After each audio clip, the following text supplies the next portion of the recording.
Proklamasi kami, bangsa Indonesia, dengan ini menyatakan kemerdekaan Indonesia.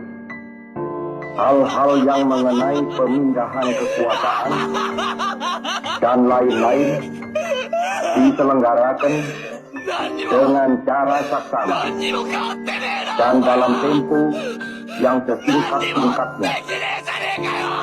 Jakarta, 17 Agustus 1945, atas nama bangsa Indonesia, Soekarno, Hatta.